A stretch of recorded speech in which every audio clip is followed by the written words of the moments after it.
got our podcast, thinking you should watch it. If you driving, man, it's good for you to listen. No, we keep it real. No, we spit it raw. Sports dialogue. No, it's good if I'm involved. No, we're not the news. We just cool dudes with nobody to impress. Just talking our shit. Call it Pressman coverage. Pressman coverage. Welcome into episode 6 of Pressman coverage. Today is a day to celebrate. Why? Because Cam Ward is our number one quarterback. Yes, sir. I'm lying. We're going to see. We're going to see. They might be lying to us. We'll find out. But we got a real special guest with us today. Randy, tell us a little bit about who we got here with us. Man, we got a legend here today, man. You know what I'm saying? Very, very special guest. This brother has been covering the NFL for, is it over a decade now? Yeah. Over a decade. Man, his accolades, he's covered the Philadelphia Eagles, Baltimore Ravens, San Francisco 49ers, and now our beloved Tennessee Titans. You dig what I'm saying? His favorite spot. I ain't got to ask him. I ain't got to ask him. I just got to say it. He's in GOAT talk. He's in GOAT talk. This brother is an author, a father, man of the community, and we'll get into all that today, man. It is an honor and pleasure to welcome Mr. Turron Davenport in the building. Yes, sir. Yes, sir. Appreciate it, man. Definitely appreciate it. I love the setup. Thank you. Reached out, and yeah, man, here we are, man. This is dope. Man, the best in the building. We got him with us. So let's dive into a little bit about your career path, and what led you to journalism. Because as I understand it, you played a little football. Yeah. At Cheney, correct? Mm-hmm. So HBCU, shout out HBCUs. Hello. The original. Yeah. I'm going to get that straight, Lincoln University. You know what it is, Lincoln. My dad went to FAMU. I'm sorry, whatever he's saying about HBCUs and his being the best, we'll talk about it later. All right, we'll talk about it later. I promise I'll get him. But tell us how you transitioned from the field to journalism. Yeah, well, it's a long story. It's very unconventional. My degree's in marketing, so I don't even have a journalism degree, and I'll tell you a little bit about that later. But really, it was just a matter, like, I love ball, man. I love football. Grew up, my mom, she had so many times, we would sit down and watch the Bills, obviously the Eagles, but the way it was in Philly back then is if the Eagles were on Fox, nothing else was on. Right. You know what I mean? Yeah. And so, I started to hate the Eagles, even though I love Randall Cunningham, love Fred Barnett, Arkansas Fred, shout out. Favorite receivers, man. I love that dude, man. So just watching them and just, watching the 49ers too, Jerry Rice, John Taylor, I fell in love with the sport, man. And even before that, when I lived in New York, watching the Jets, man, Freeman McNeil, Al Toon. Al Toon was actually my first favorite player just because of his name. That's a dope name. Let's go. And then I liked what he was doing, catching the football. So, it just was always a love of the game. And then I played in college. I was at Delaware State first and then Cheney University. Wanted to go to the league. You know how it is, man. You always want to – you want to play pro, right? Like, that's the first thing a kid will tell you that they want to do. And so, that was my dream.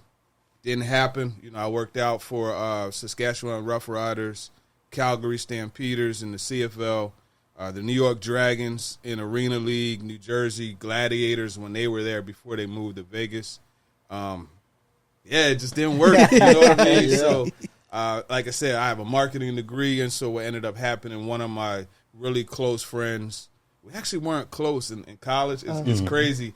And he'll tell you, I could get him on the phone right now and ask him to tell you, and he'll be like, yeah, man, Davenport in college, every day he wanted to fight me. I don't know why. But he wanted to fight me. It was on site? It was on site. We never rumbled. We never rumbled, but it was always like, yo, I want to hurt this boy. You know what I mean? But now it's like, that's my brother. I was just in his wedding last summer. Oh, man. Awesome. He's always been like a go-getter. He was, in my opinion, the best wide receiver in the history of Cheney University.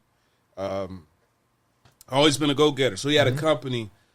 He was doing sports marketing. He had connected with Deshaun Jackson, and he was doing football camps. So he brought me aboard, my marketing side of things, to do that. So we got involved with the game, and Marion Barber was a client. Jason Avant, David Akers, was at a couple of camps, and he lives here in Franklin. Right. You know what I mean, which is crazy.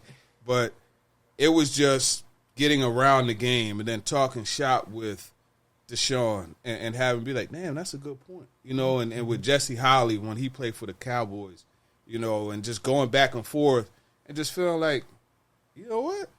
I know this thing a little bit. You know what I mean? So it just got to the point where the confidence built, and then I saw a Bleacher Report. Time Warner was like $70 million or something crazy. And that was at the time, it was fans writing on Bleacher Report, not like, your Matt Millers and those folks. It was fans. So I'm like, hold up. $70 million? Fans. Hold on now. Let's see what we can do. So I taught myself actually how to build a website. Oh, wow. I used Front Page back in the day, and like it's totally different from these things you have now. Like you got to build the table, drop it in, put the colors in, and distort it. Like it's crazy. Ain't no ChatGPT. No, none of that. It's WRK. It works. You know what I mean? And that's what we did. Well, that's what I did. I taught myself how to do it. I was always a 49er fan. I reached out to some of my other former teammates, and I had one writing about the Steelers, one writing about the Cowboys. It was just a website. So I would go to games and hand out the cards. You know what I mean? Okay, and just tell, hey, go to the site. And so it turned out there was a game, Thursday Night Football, Colin Kaepernick's first start. Because I remember the week before the Rams, I think it was Joe, I forget the linebacker's name, but he kneed Alex Smith in the back of the head. He had a concussion, right? And they had just kind of like been stringing Kaepernick along, and then they say, hey, you're going to start. He balled out, right? And so I wrote about it, you know what I mean? And in doing the camps, I loved Cap even when he was at Nevada, you know what I mean? Predicted the trade and everything that the Niners would trade for him, just in following some of the things that I was seeing happening with Harbaugh and everything. But, so I got cool with his agents at the time. And so his agent saw the story because I wanted to do a football camp. And, Bobby, I know you probably don't want people to know, but my guy, he doesn't like to fly, right? So it never happened because, like, White, buses only. I had it in the works. Like, we were going to do a camp for Kaepernick, right? But he doesn't like to fly. It's his company. But we stayed in touch. And so they saw the story. They gave it to him. He saw it. He put it on his Facebook. That's how old it is, athlete. Man. He put it on his Facebook, and then it was called Golden Gate Sports, which was like the fan-sided version of the 49ers website, I guess you could call it. And so they reached out. I started writing for them, and then I did some stories with them. I did a story about T.O. being a first ballot Hall of Famer. I don't know how he saw it. I guess the magic of social media.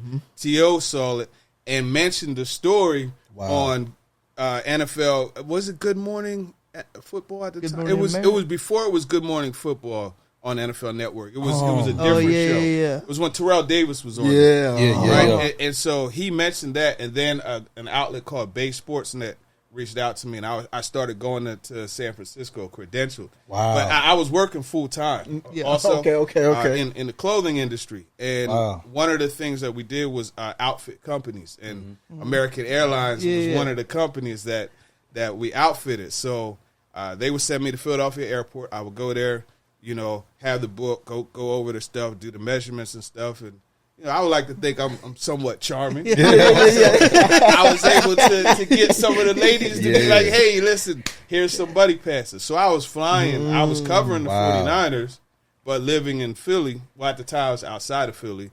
And, I would go there from Friday, go to the Friday practice, do whatever on Saturday, go to the game on Sunday. That's how it worked. Fly back and work the Just grinding and fly back Sunday, a red eye. Right, have my change in clothes, in the bag, boom, boom, change, go to work, and all that while having a household. I was married at the time. We had 3 daughters, and I had my daughter Simone too. So that's basically how it worked. Wow. I got tired of that trip. Right, so I I started reaching out. I said, okay, where I am, I could go an hour and a half, and I'm in Baltimore, or I could go 35 minutes, and I'm right there at the Eagles facility. So I was like, you know what, the Eagles are saturated, man. Like, that market's crazy. And so I said, well, you know what? We're going to reach out and we're going to do Baltimore. And so I reached out to every single outlet in Baltimore. Everyone. If it was a newspaper, they heard from me. If it was a TV network, they heard from me. If it was a radio station, they heard from me. Wow. One replied. Wow. One. The Baltimore Times is a small black newspaper. And I started covering the Ravens for them while working full time still. And so like we made it work. I was credentialed going to the home games. I had a few away games. And then at the time I was also doing draft work. Shout out football game plan Emory Hunt. I was doing a lot of stuff with him. Like he would have me he had me at the Heisman. When Derrick Henry won it. Oh, wow. I told him that. Wow, he was like, damn, you old for real. I told him, I was like, Derrick. I told him straight, I was like, bro, I've been arguing with people about you as a player since 2014. Wow, man. He's like, damn. And I pulled out the picture. Yeah. And I showed him the picture of him, Christian McCaffrey, and Deshaun Watson looking out the window with the Heisman, over top of the Heisman Trophy. He was like, damn. I said, yeah. So I was doing that also, so I was getting experience that way, and Emory was helping me with the on-camera stuff because it used to be like not this comfortable like this doing it. It was on some not comfortable because just not having the reps. But I got a lot of reps through him, so we worked that, and then I taught myself how to do radio when I was in Baltimore. So this was 20. So I was covering the Ravens 2014 and 2015. Wow. Right, and then at the same time, like I was telling you about the Brandon Cook story, you know, I did that. That was one of my first draft interviews. You know what I mean? I had to take my 15-minute break, snuck in the sprinkler room, had the voice recorder on my phone, and I'm just sitting there talking, and it's like, please don't let those pipes rattle. He had no clue I'm in the dark sprinkler room, but it's like, yo, man, Somebody open up that door on yeah, you. I was on my Malcolm X, man, by any means necessary. Yes, sir. We're gonna make it happen. Yes, sir. I did that for a couple years.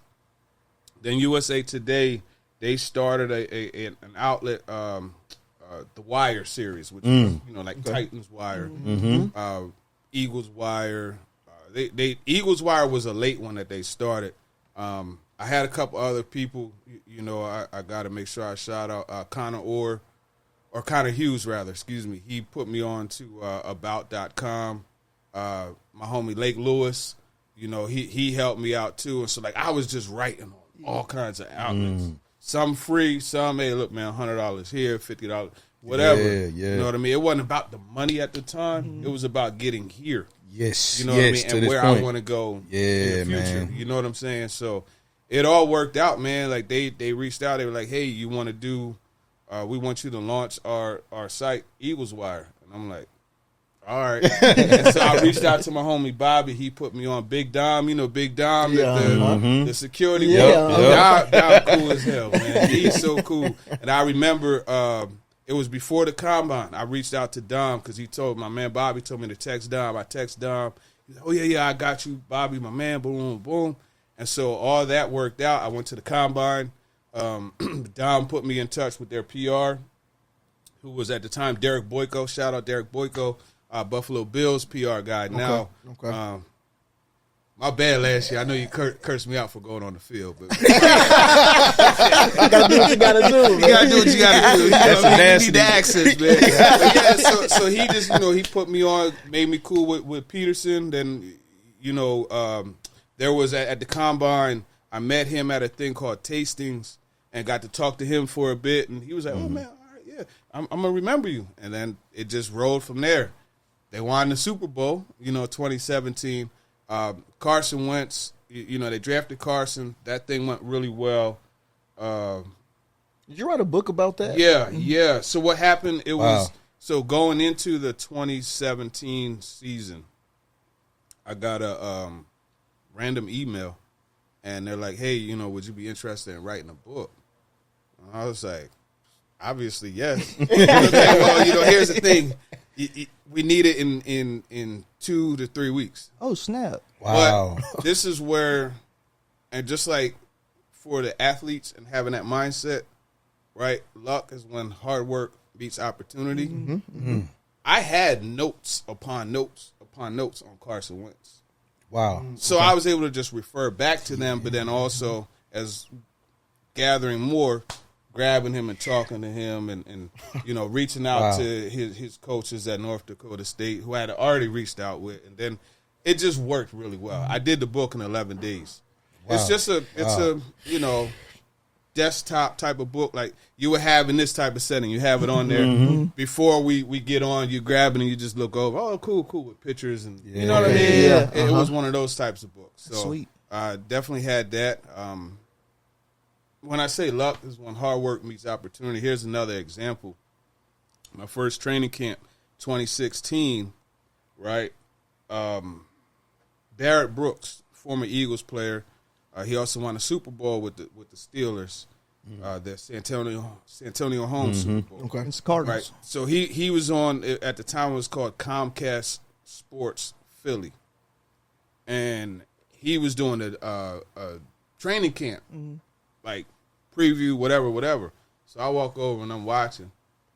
And so it's funny because Barrett Brooks, he's a Q. I'm not a Q. Okay.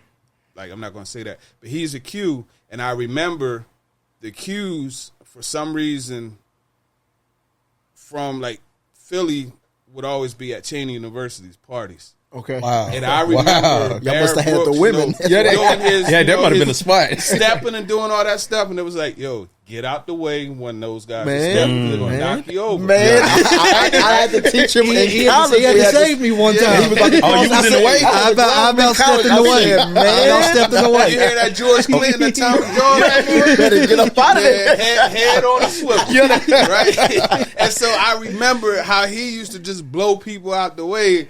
And so I mentioned that to him when he was done, and he started cracking up. And I just was like, kicking it with him, and we were talking and whatever. And he was like, yo, man, I'm gonna set you up.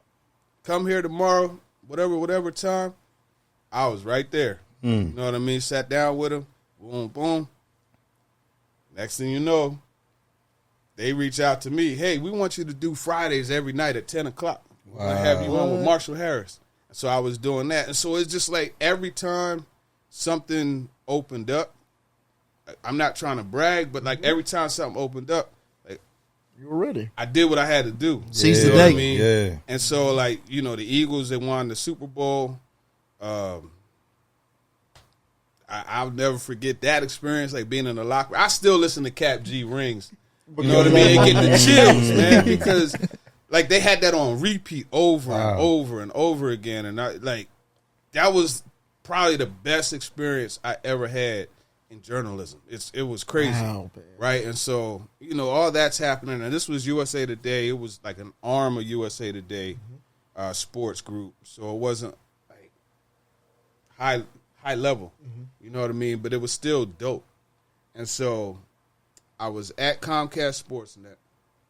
I had just did a show with Dan Orlovsky, and it was because Carson Wentz, he tore his knee.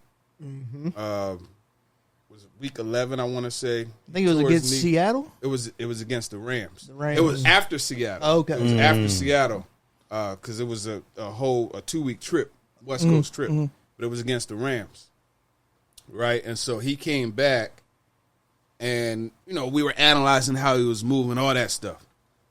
And so I left, and I remember turning right out of the gate, and my phone buzzed. And I'm like, all right, what's up? And I look, it's an email. It's Heather Burns, man. Heather, always going to love you for this. She sent me an email, and it was just a random email, just like with the book. Hey, would you be interested in an NFL Nation job with ESPN? Wow. I don't curse, but there was a mother effort. You know what I mean? So I had gotten opportunities before. There was one with the Kansas City Star to write on the Chiefs, and the New Orleans Times-Picayune to do Saints stuff.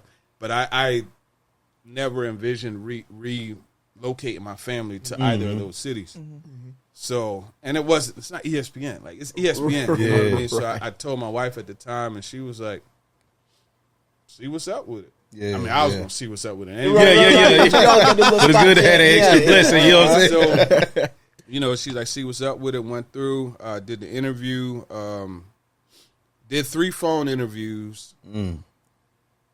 All of them, like, on my lunch break. You know what I mean? I would tell her, hey, look, man, I don't know when I'm going to take my break, but I'm going to take it, and I'm just let you know, and I'll be back. Tell us about, like, how did that feel in the moment when you were preparing for this? Like, were you nervous? Like, was your mind on that all day? You know what I'm saying? Man, my job performance went down. And it was the perfect exactly what I needed, because I'll be honest with you, and this is why, like, they show that cartoon where the guy is you got 2 guys. You got one on this level and one on this level, and they're digging in the cave. Right? And the one guy has, like, this much more to go, and he's just continuing to dig. The other guy got this much, and he stops. Neither of them know, like, how close they are. Yep. I was ready to stop. Like, I was, what's the word? I don't know what the exact word is, but, like, I was defeated. That's the word I was looking for. Okay. So the Jets had an opportunity, right? Team reporter, So I'm like, yeah, this is my opportunity. Pat Curran, one of my mentors, he was the GM that drafted Keyshawn Johnson for the Jets and signed Wayne Corbett. Oh man, he was like, T, don't worry about it. I got you. Yeah. He shot the recommendation in. They called me up. I drove up to Long Island. I spent the whole day there, right? Interviewed, told them different things that they could do with their site, told them how they could expand draft coverage, and they're all like eating it up. You know what I mean? I thought for sure I had the gig. Didn't get it. They hired some young lady out of Colorado State. And, like, I thought for sure, I'm like, I got the references, everything. Didn't get it. So I was defeated. So that call came at the right time. So, like, that was the feeling, like, the rejuvenation. Yeah. You know what I mean? I was feeling good. And I'll tell you, man, like, you asked Jimmy Kempski, you asked Elliott Shore-Parks, you asked Zach Berman. Like, it was a hustle covering the Eagles, man.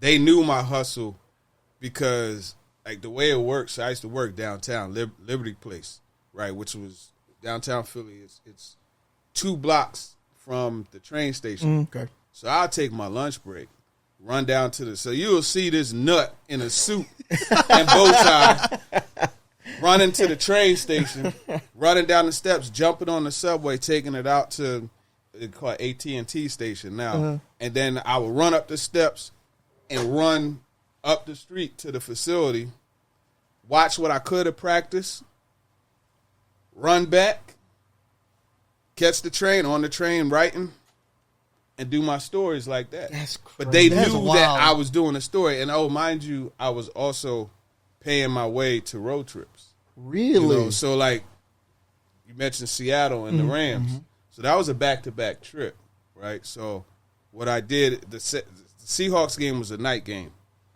I flew to Seattle that morning, my suitcase and everything, brought all that to the stadium, right? And after the game, flew to L.A., stayed with my uncle in Inglewood, and Ubered back and forth from Inglewood to Anaheim because they were practicing at the Angels stadium. Okay. You know what I mean? And so, like, that was $500 in Ubers for that week. You know what I mean? Yes. Nobody was, USA Today wasn't paying for that. They didn't require me to do it. But I said, if I'm going to do this, I'm going to do it the right way. And so that's why all of the, Jeff McLean, Les Bowen, all of the folks, like, I got their respect because they saw the hustle. Yeah. So, yeah, man, June 15th, I flew up to Bristol. That Thursday, I met with Heather Burns and John Plume, the deputy editors at the time, had dinner. They're like, hey, why should we hire you? I'm like, yo, I'm going to be honest with you. It's buy one, get 2 free. And they looked at me, and I was like, you're going to hire me for digital, but I'm going to give you Fire TV, and I'll give you great radio. Because mind you, I had also taught myself how to podcast. All this stuff that we had, I was using Spreaker, right? And I had a laptop and a little mixing desk, and I had a Ravens podcast. I had taught myself how to do that. But then when I got to Philly, Barrett and I, because we hit it off so well, we had a show together on WIP, which is the Eagle. So it's like the zone here. Yeah. So, yeah, man, it just, got the job. I'll never forget my homie LaDante Bell. He's now the AD or principal at Chester High School, which is right outside of Philadelphia. Dante's from D.C., and he was a teammate of mine. And like most of us, been through a whole lot, and so he became really religious. And I'll never forget riding the train, and I'm like, Tay, man, I called him, and I'm like, Tay, man, we got to pray. And we prayed on it, and then 2 days later, I got the job. It was crazy, man. It was crazy. It's still tough now talking about it without getting emotional, because it was just it was like that pursuit of happiness. I was literally thinking that in my head. I was like, this feels like a pursuit of happiness story. It was like that, man. And so that's why it's now, ain't no such, man. It's right on my leg, man. No bad days, man. Yes, sir. You don't have bad days. You have a bad moment. Shoot, I had a bad moment before I came in here. Man. You know what I mean? But it's that bad moment's not going to make it a bad day because it's too blessed. Because there's other stuff that would make you be like, how the hell did he get that job? Because that's what people back in the crib, that's what they like, how did you do this? But it just, man, it's just been a blessing, man. That's it, man. Yeah, you speaking about getting that job, the pursuit of happiness did pop up in my head when Will Smith walks out getting that the broker job, and he's starts clapping, crying. Yeah, that one. Yeah, that one hit. It's amazing, man, how much you're covered through things. You know what I mean? God just covers people. And it's crazy, man, how that all tied in. So tell me how you got from there to the Titans. Yeah, so the way it worked, ESPN, they were like, hey, we got two possibilities. Miami Dolphins, Tennessee Titans. And Cam Wolf was here at the time. And Cam, Cam's younger than me. Cam is what? I would say 27? 48. Two different stages in life. He had just got his girlfriend, and, they were strong. I'm a man with 3 daughters living with me. And then my 4th daughter, I was going to have her here. Yeah. I'm like, man, Miami ain't going to work, bro. That's what I was thinking in my head. I'm like, why would you not choose Miami? Yeah, that's going to be tough right there. Yeah, that's going to be too much action out there, man. Because I said, I don't want to, I don't want to raise my daughters there. Yeah. And then B, I'm like, yo, I'm going to mess around and get divorced. Yeah. Too much action, man. Now, I ended up getting divorced anyway. It was for a different reason. But yeah, man. And so I talked to Cam, and I'm like, bro, Miami is all you, man. If you go to Miami, I'm gonna come to Nashville, and we'll just do our thing. And after thinking on it, he decided to do it. The ESPN paid for him to move to Miami, paid for me to move here. 8 years later, here I am sitting in the chair with you guys. You know what I mean? TD origin story. Yes, sir. Yes, sir. But how do you? So okay. You did not grow up a Titans fan, obviously. So, and they may not even have been around, when you became a Niners. So, how did you? That was crazy. That was not an age shot. That was crazy. It's all right. That was crazy. Please cut that out. That was wild. Don't cut it. It's a blessing to be here. That long, 100%. Yeah, because you have to. It's a thing of not only reinventing yourself, but also keeping your value high and bringing more to the table. It speaks to the respect you have in the locker room, how you carry yourself as a journalist, professional, on time. I mean, the list goes on of what you bring to the table. So it's not hard to see how you're 8 years in and continuing to, and it feel like you just even getting started. Like it is crazy. From a fan's perspective, I always look forward to how's TD gonna cover the team this year, or who you speak with, and we love seeing what you do on Twitter with breaking down the players, and you know what I'm saying, all of that. Yeah. It's a lot to look forward to what you know what I'm saying. That. So yeah. So, not growing up a Titans fan, How is it covering a team that you didn't grow up a fan of? Is that something that's tough on Sundays to be forced to watch it, or how is that? So, any of us that cover the team, if you say you don't have somewhat of a root and interest, you're lying. Mm-hmm. You know what I mean? I think this past year really showed it because with the Titans being so bad, like I did maybe 2 Sports Center appearances. Okay, yeah. The Titans are bad. You know what I mean? So it's like you want them to be successful because that Get opens more up the door for more just everything. Mm-hmm. Your platform elevates. Yep. So I'm not one in the press box, where something happens. I'm like, darn it, or cheering or anything like that. I'm like, okay, good job there. Ooh, just missed that one. He was wide open. You know what I mean? Yeah. But it's not. It's still objective, and everything like that. So it works. Man, it's interesting to see kind of that side of the house and how you guys view the game from like an analyst / reporter standpoint, because there's a lot of times you guys are pulling out nuggets that us as the traditional fan aren't even thinking about, just watching the game. So it's really cool to see you guys insight, on how you look at things. And I'm going to pivot over to, I've seen you do more and more like film on your Twitter channel and kind of breaking down plays. What kind of got you into that side of the house and wanting to break down the game more and kind of show the fans that?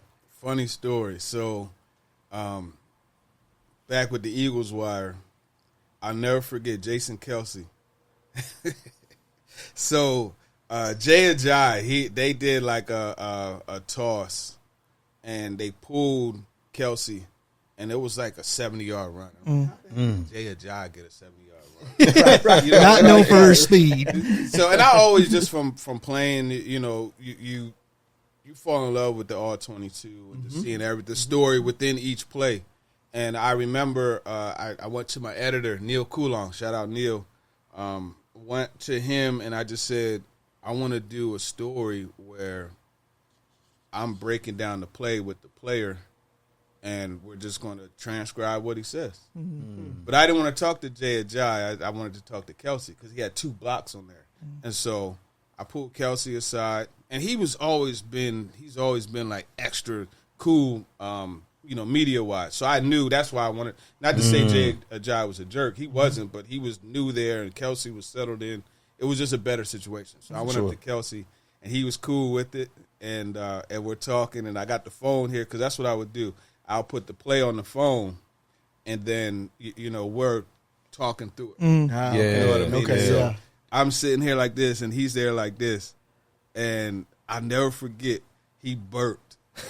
It stunk so bad. And I just looked at him like, big dog. I know. He was like, my bad. So anytime somebody asks me about the origin of like, that stuff, like that's really where it started, just as far as like getting their perspective, you know what I mean? And then, so once I got with ESPN, because of licensing and things like that, you can't really, like, we're limited in what we could put on our social media. Okay. And so what I started to do when I was doing, before 1025 decided to allow me to, because initially, that's a funny story too. Initially, they wanted to charge me to go in the studio and record when I first got here. I was like, man, forget that. I figured it out myself. Was doing other stuff, made it work, made a couple dollars, whatever. And then once my podcast started outperforming the stuff that they had, they said, hey. Yeah, come on over. Come on I said, Biz Markie made a song about it. It's called The Vapors,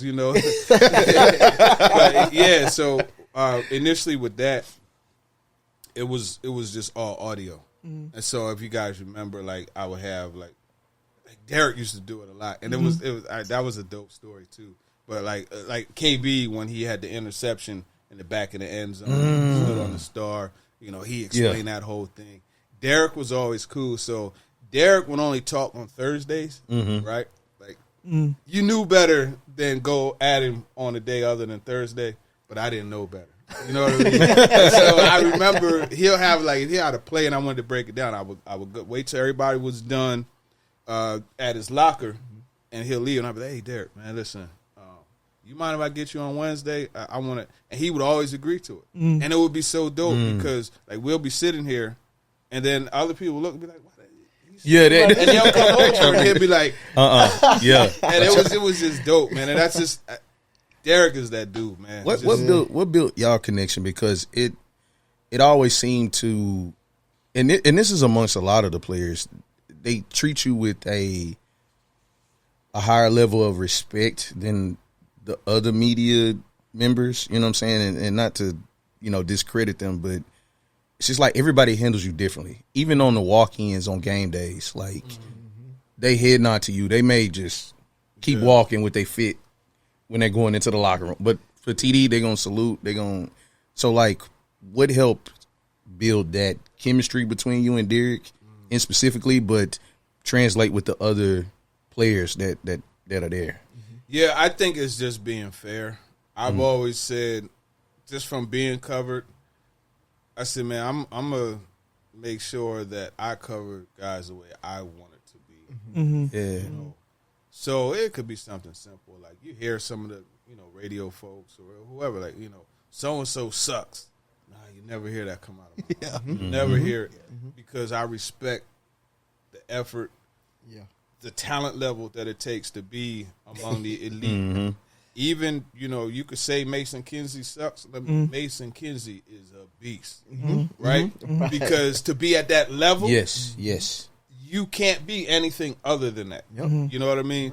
So it's just always that respect. I think, just having an understanding for the game, asking the questions, because it's funny, like everybody says, oh, man, Paul Kaharski's the only one that asks tough questions. No, he's not. There are a bunch of us that ask tough questions, but it's just like things come in different packages. You know what I'm saying? And I'll ask a tough question, but it just isn't going to be worded in a way that will come off as abrasive, right? And so I think that helps. And even just like having, like with Derek, I think it was really, just having the history, like telling him, like, bro, like, been arguing about you for 7 years now, man. 6 years. You know what I mean? And so, like, like that helped. And then even just regular stuff, like, he'll come in, or anybody will come in, like, they got some sneakers on. Oh, okay, I see you with the threes. Just like just general just interaction, where it's not always just, hey, how come you dropped that football? Like, no, it's not always that. I'll ask it, believe that. You know what I mean? But it's also even just, Kyle Phillips is a good example, right? When he fumbled, remember, like he fumbled the punt and like he was going through it. I remember going in the locker room 2 weeks later, and he was just sitting at his locker, and he's just like, so what up, hey, Kyle, man, you all right, man? Like, where your head at, man? You know what I mean? And just having that conversation. Jamal Adams, just this past, I would continuously see him, and Nick Suss, too, from the Tennessean. We would see him, and he'd just be over there like this while we're in the locker room, and I'm like, nah, man, bump that. I'm going to go, hey, Jamal, man, what's up, man? Like, everything good, man? How you doing, man? He opened up and told me about, like, how he was upset with Denard Wilson and all this stuff.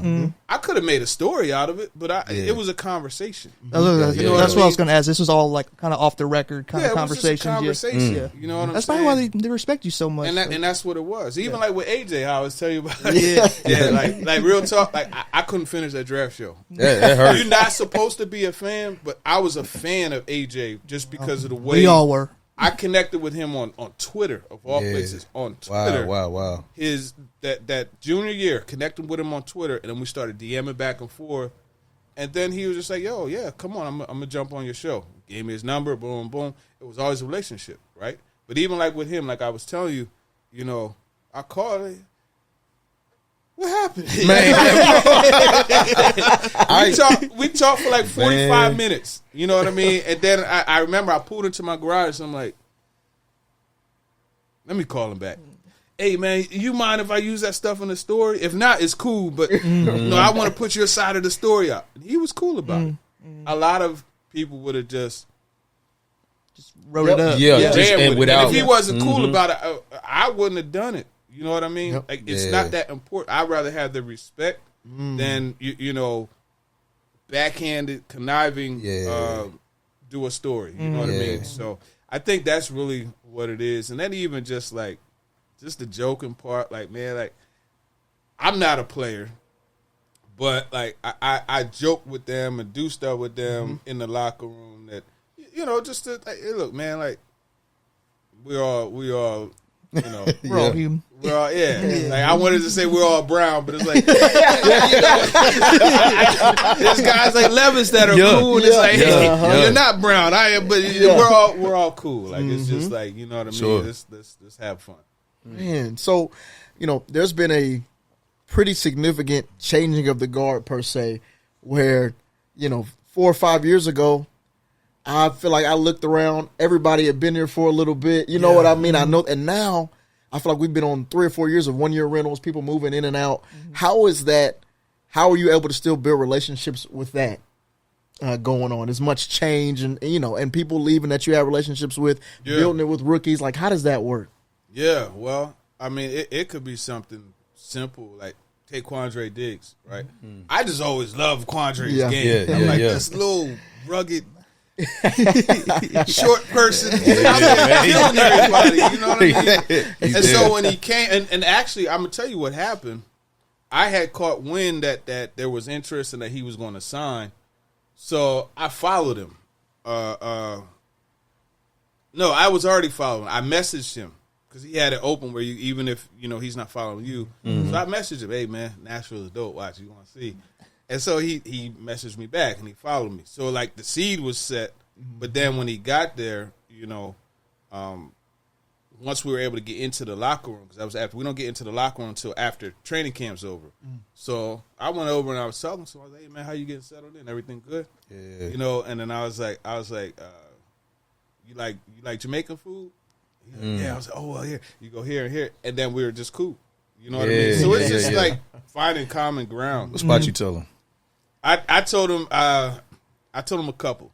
I said Jamaican Way, and then the other joint over there by Mahari. Damn, it slips my mind. Rhythm and Spice. That's the spot. Oh yeah, I've been to Rhythm and Spice. That place is good. Oh, TD, you got some taste, man. You know what you talking about now? Curry goat, man. Yeah, come on now. Yeah, man. Man, so, you know, talking about transition, let's talk about, first of all, the biggest Vrabel fan in the history of America. Yeah, he's right there. Yeah. But, in the history of America. Vrabel guy here. My youngest daughter, might rival you. Really? Yeah. And Vrabel might rival me for biggest fan of her. Yeah. And quick story about Vrabel, because everybody, you know, calls him, he's a jerk. Like, we're not going to twist it. Yeah. But a lot of people don't see the humane side of him, right? And I remember, you know, the tornadoes came through. We're in North Nashville. My youngest daughter, Devin, we went out there because the Titans did the community outreach. Where we were knocking on doors. Hey, give us a list of stuff you need. Writing it down, going back to the one hub that was there in the neighborhood, loading up a wagon, and taking that to them, right? And I wanted my daughter to see this. You know what I mean? So we were doing that, and he met Devin, right? And I remember Devin was like, "Wow, you're a giant." And they just like they connected. I don't know what they connected, and it's crazy. So like we're at league meetings, right? I'm standing in the hallway. They had the dinner reception. I'm standing in the hallway with the friend who she was sitting down, and Vrabel walked by and he stopped. Hey TD, what's up, man? Handshake, hug. Not how are you doing? How's your daughter? How's your what about me? And he would always ask about her. Like Vrabel there's a reason why players be like, yo. Yeah. Because he connects. He connects, man. Wow, man. So, like, seeing that and kind of pivoting over to Brian Callahan style, who is a player's coach to me in a different way than Vrabel was. You know, I feel like Vrabel was almost like the big brother that bullied you into me, and you realize he's going to protect me too when it comes to, you know what I mean? But Callahan's more the best friend and the cousin that comes to stay the night. You know what I mean? I'm staying late. I like that. Drinking coffee, you know what I mean? Drinking soda. But, you know, how have you seen the locker room shift? And specifically to this year, leadership's been a big theme. And finding that leader. I feel like last year we had people who had been here, but we were still looking for the leader or a leadership quality that really permeated throughout the locker room. So given the rookies we've brung in, some of the vets that we've brought in, how do you feel the locker room has been? And I know you haven't been in it much, but how do you feel that's been and what you've seen on the field thus far when it comes to leadership? That's a good question. I think, when you lose a Derrick Henry, Kevin Byard, Ben Jones, keep going. Goodness. If you had to put together literally the perfect athlete, it's Kevin Byard. I mean, this dude, you never hear anything controversial. He's an all-pro level player. He and Clark have the fantasy relationship. You got the little boy, little girl, everything is. He's all about his wife. Everything. You don't hear him curse. You don't find out about him at a bar or you don't none of that stuff. And I know personally, you have some controversy that come up. You know what I'm saying? And so it's to see that, it's man, he's that dude. And so when you take that out of the locker room, because he's literally a guy if I'm a coach, I'm hey, this is you model yourself after this. This is how you do it. You know what I mean? Then you got Derek, right? Special teams period. This joker is not just standing there. He's running up and down the field with Tony Dudes, catching passes, this angle, all these, or he's in the sand pit. You pull those examples out, it definitely is a loss of leadership. But fortunately, you have a guy like Jeffrey Simmons who's 310, 305 pounds, running down every single play, the ball on every single play. You got that for Tavondre Sweat to see. You know what I mean? So there's still leadership. You got, Jarvis Brownlee Jr. Yeah, we talked about him on our last we talked about that on our episode, He's a leader. Yeah. He got cooked, faced the music, went out and had a solid game to follow. Those, they need more because anytime, like I say, you lose a Ben Jones, a guy who, you got to kill him to get him to Yeah. He's not gonna miss a game. He finally did miss one, but you got somebody like that, and so it's if you see this dude with his ankle this big, you know what I mean, and he's still going out and practice, how the heck are you going to say, oh well, my groin's bothering me, I'm not going. You got to go practice. So when you take that out, it's a hurt piece, but I think they have guys who are going to be able to. Tony Pollard, man. I love to. It finally came out. But this dude's foot was trash. Man. Basically the whole year. And he chucked it out and played. You know what I mean? Man. Couldn't get him, man. I wanted that 1K for him, man. He was so close to hitting that incentive. Yeah, that incentive. Yeah. It's it just gave out on him, man. It's the line gave out on him, too. So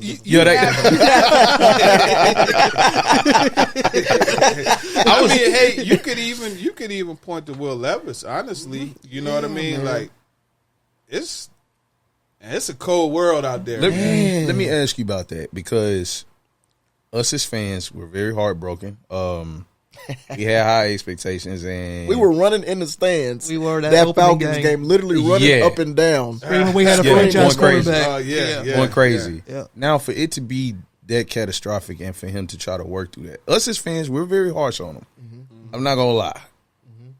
You know what I'm saying? We got him hung up in here, baby. No, but not forgotten. He's still here. He's still here. What is it that we don't see on a day-to-day with Will? And because from our fan perspective and how the team kind of crumbled last year, it felt like no leadership in there. It felt like so much of it just being drained that even just the smidget of leadership just couldn't change the trajectory of the team in order for them to improve and play, I guess. What is it that we don't see? Because you kind of, in a sense, are on the other side of it, and you may have a different perspective, like you just said with Will. How do you see him go about his day-to-day? How did the locker room treat him? You know what I mean? What is it that you saw? No, he had respect in the locker room. He's a guy where, so practice is done. We come around and we're on the porch there, and you know, the guys are coming in, and then they'll have podium, and then we'll go into the locker room. Mm-hmm. I don't remember any time. Now, mind you, Levis would speak on Thursdays, so it's different. But any other time, like, I don't remember being in the locker room and seeing Levis already there. Still working. Mason Rudolph also, and even Trevor Siemian. Like, Wow. They had different plans, but like Levis would always go over to the far field, and you see him just continuing to work.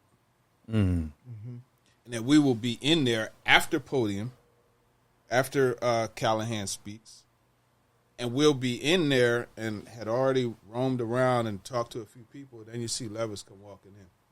You know what I mean? You see Mason Rudolph and Trevor Siemian come walk. 'Cause I know Mason Rudolph and Siemian, like, they would like go over to the middle field and they go over the whole game plan and work their way up the field. That's what they would do. And there would be times, like, especially like on Fridays, because you tend to get out of there early on Fridays because the guys get out of there. There would be times like I would be walking back to the media room and I'll see them still out there. You know what I mean? Or see Levis still out there. So that stuff really translates. The toughness, like, Levis is a tough dude, man. Like, Yeah, he think is. about the stuff that he went through last year. Yeah. Like, good Lord. I don't know how he didn't rumble like Jalen Duncan and you know, Jaden Duncan rather, and Andre Dillard and NPF. Yeah,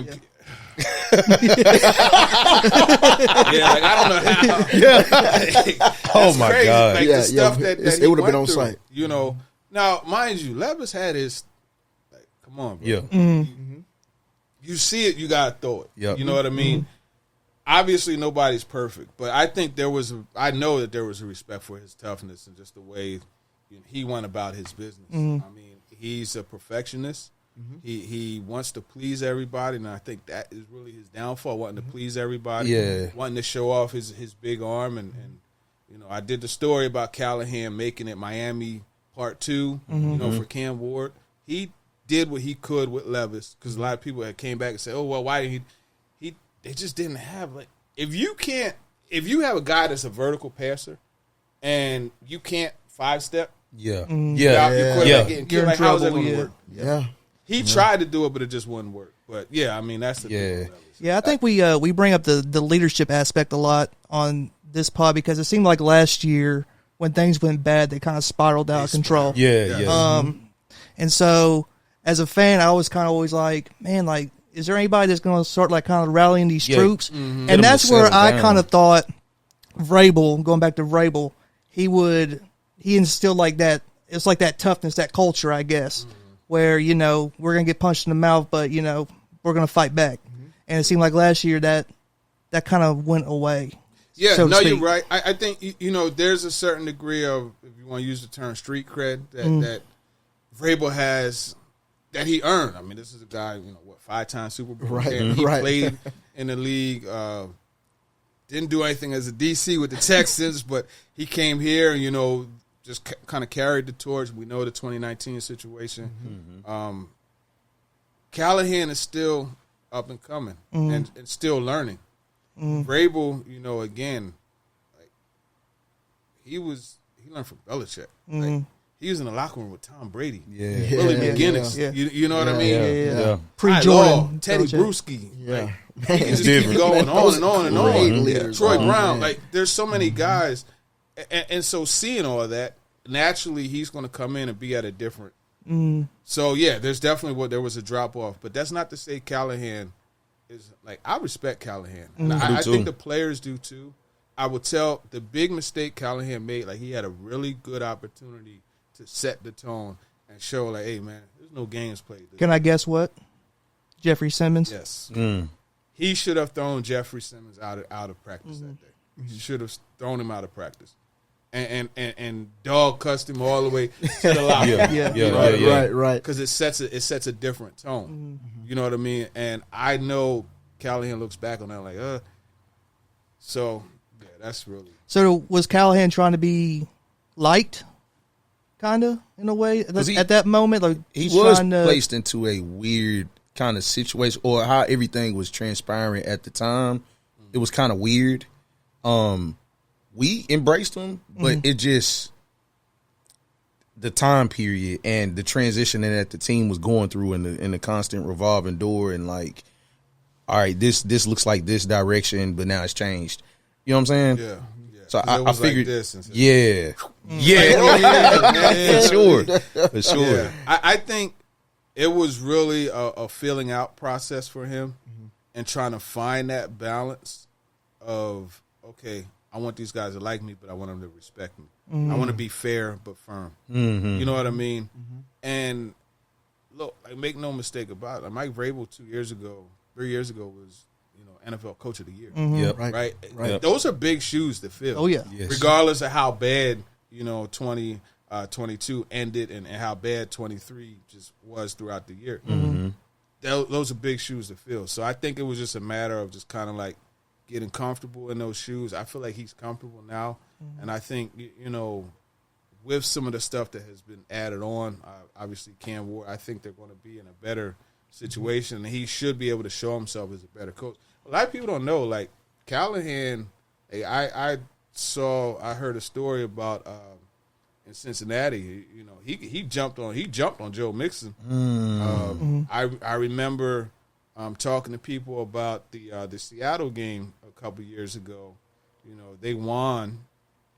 They only scored like 17 points. He was pissed off. They were going into the bye week, and he cursed them out. You know what I mean? And they came back. They went to San Francisco and dropped like 30-something on them. And he cursed them out going into the bye week. He cursed them out when they came back. So he has that in him when it needs to happen. But I think it's just like any other situation. You don't just jump in and you're all the way yourself. I'm not saying you're a different person, but you're still coming out. Yeah, I think that's I remember going to like a new school or whatever. I was like super nervous because I was having to meet a bunch of new people. You know what I mean? Yeah. So I get it. I can definitely understand. You're just trying. I don't know if the words fit in, but you got to earn your you got to earn your respect. You got to have that amongst game one LeBron fill out game. That's right. Oh man! So speaking of that, pivoting over to Cam Ward and kind of what that's going to look like.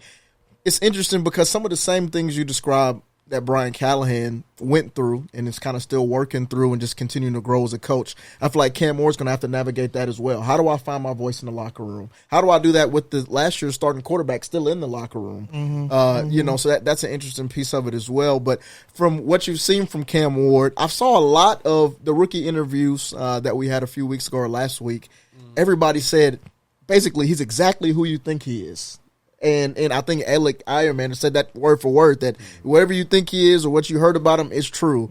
Have you seen some of the same, just looking at practice? Yeah, Cam's just a cool dude. I think that's what he has working for him. He's calm, he's collective all the time.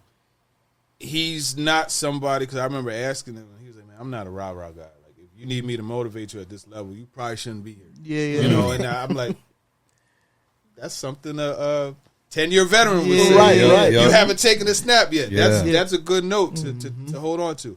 So I think when you look at Cam, even just the way he goes about his business, like everybody heard about the Alec Io Manor, they didn't connect right on the rep, and he was just like, He's running back. it wasn't what the hell are you doing? It wasn't none of that. He just come on, and then he popped back in line, and when it was his turn, he went again, and it was that. I think you have that, and then also. Gunnar Helm, I asked him, is there anything different, about Cam that you've seen from other quarterbacks? And he didn't say anything, but he did mention, there was anything different, but he did mention how Cam already has them going into the facility early. Yeah. And that, I don't know if you guys remember, my interview with Restrepo, but that's what Restrepo was like, man, we were there at 5 a.m. Everyone else was getting there at 5:30, and we're already in there sweating, and we're ready to go. So I think that type of leadership definitely does a lot. So it's more like just coming in and doing what I do and making sure that everybody, knows, not even knows or sees, but just doing what I do. And they could take that for what they wanted. So comparing that to Will Levis, his rookie season, is that like different? It's different in that. So they're coming in two different situations. Remember, Tannehill was still here. You know, when Levis came, and Tannehill was that guy. So for Levis to come in and say, "Hey, you know, like you're not following the right protocol." You know what I mean? He just more or less got in where he fit in. And also remember, Malik Willis. Malik Willis was there too. Yeah. Shout out Malik. Yes, sir. Yes, sir. Gone but not forgotten. You cooked us last year, boy. Yeah, he cooked us up, man. And then even you got to look at like Cam. I think if these roles were reversed, like I think if Will Levis came in this situation as the number one pick, and I think it would be somewhat of a recipe for disaster. And that's not necessarily because Will Levis is a bad dude, a bad player, or anything like that. It's just because in seeing how he is as far as like wanting to please everybody, last year, like we kind of saw it. You know what I mean? Yeah. We saw it. So I think when you it's different in Cam in that, you know, his path is different, but then also, you know, what you're asking him to do, like he is the savior. Like, he's the guy that's 2027. A lot of pressure. You know, the new Nissan Stadium is going to be sold out because of him. You know what I mean? So it's a different situation, and knowing that you have to have a different approach. So I think it is different because of that. Just a random question, like about Will, like because I mean, time will tell if we keep him on the roster or if we trade him. Do you have a offense in mind or offensive mind that can help settle his anxiety, I guess I would say? Because we've seen a few games where you could tell he's frazzled by the line, overthinking. He's missed a few wide open. Yeah. Because at the time we had that hard debate of, is it Callahan or is it Will? What's not translating? And we seen with Callie tailoring things to Will's strengths to help slow down the game and for him to process it better. We've seen a few just wide open players, like where it's like, oh, you were supposed to hit that, but it's just Chig. We seen Chig wide open in the end zone. Oh man, that still kills me. I was screaming in the stands. So it's like, do you see a offensive mind that could help him if he is traded or whenever that time comes? Where could you see him fitting? I would love to see him go to the Rams. I was really thinking that. I would love to see him work with McVay. He was able to fix Baker. Yeah. He came in a day and lit it up. And just be there with Matthew Stafford, who I think is very similar. Yeah. You know, at the younger point in his career. So the main thing for Levis, honestly, is like he has to understand you can't go broke making a profit, right? So you look at the Dolphins game, and you look at it was the 3rd and 5, right? He dropped back, Chig hooked up right there, behind the sticks. He looked at it. I don't know why. Didn't throw it. It was there. Yeah. And I know there was a guy coming. He had some pressure, but get rid of the ball. Yeah. Let him take the hit. Let him make the play. It's going to show up in your stat sheet. You know what I mean? Your box score. But instead he scrambled, and if you remember, he dove, shoulder, right? Yeah. A little bit later, when Mason Rudolph is in the game, it's 3rd and 5. Same situation, just flipped. He said, "Man, bonk that. All right, Got it. do it. First down, and they continue moving down the field. It's stuff like that he has to. I don't know, get comfortable or what it is, but he has to take advantage of that type of stuff. It's stuff like the pressure and stuff that he was under from, you know, like I'm not going to fault him for the Manny Agba interception. You're throwing to a spot. You didn't think that guy was going to drop there. He did. It is what it is. It is what it is. Yeah. Right? But there's other stuff where the pressure's there, and it's like, I don't think, you know, Joe Montana would have survived in that situation. Yeah. So there's a balance. And even the back and forth between he and Callie, like, there were times, like, why Callahan, why the heck are you calling an option play? You know what I mean? We brought that up before. We talked about So there are times where he made some calls, and you're just like, come on. And maybe layering stuff a little bit better. But there are other times where it's wide open. Levis, just throw the ball. Yep. You know what I mean? And it's just maybe with time it'll happen. For sure. Now it's not. Yeah, it was really shocking his regression from playing with Vrabel or playing under Vrabel I told you to playing. world. Just talking in general, I just know, to go into the offensive mind. And then he's different because one of my favorite games of watching Will Levis play, I think, was the second start against the Steelers. Yes, I love that. Yeah. He was just hanging in there. He was making like all these difficult throws and everything, and just it kept on feeding into my thoughts. Like, we got our guy. Yeah. We don't have the necessary pieces around him, but we got our guy. Yeah. And then, throughout the rest of the season, like he would make all these little special plays or whatever, and then just the year after, it was like a completely different player. With a coach that's supposed to be the guy that's supposed to get him right. You're supposed to elevate him. I hear what you're saying, but it's a different perspective too. Mm-hmm. Like, I have said I'm an ignorant fan. no, you're not an ignorant fan. You just look at it from a different perspective. Think about how you are right now, talking on this mic, right? Like, you're good at podcasting. There's no doubt in that. You're good. You're doing it. But imagine being in Bristol. Right, and it's not me sitting here; it's Dan Orlovsky, and then this is Lou Riddick, and then you got Mike Tannenbaum. Expectations are higher, different, yeah, and so you might stumble on your words a little bit just because of the different situation and the different level.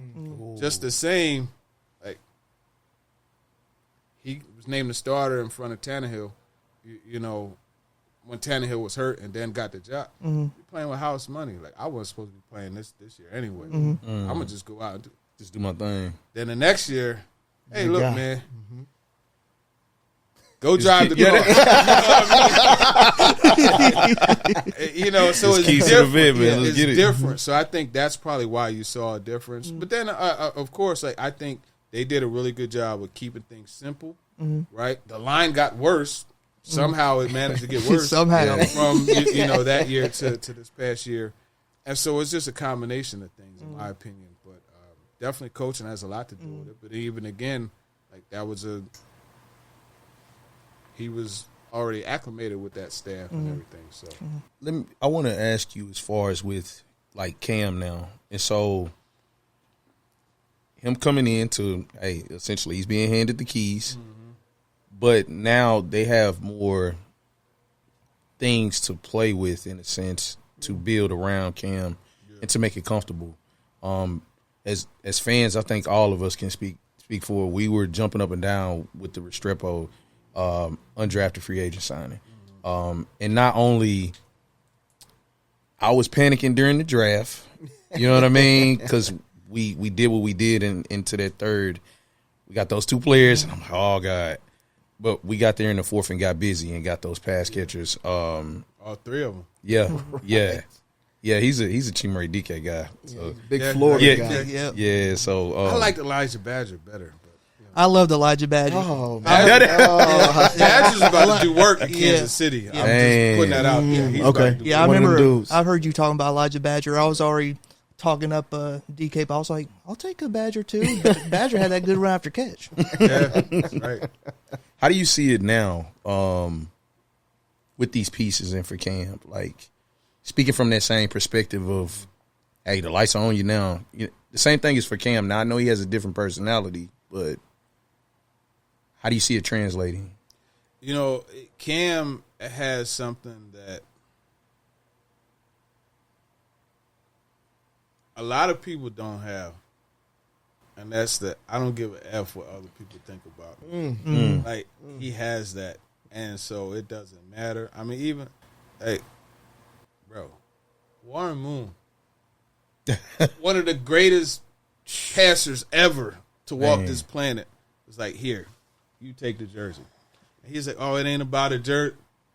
Are you sure about that? So I think like that kind of tell you what he say. He joked about it because like, I had to go back and watch and make sure he was nice. Yeah. Like that's just it's different.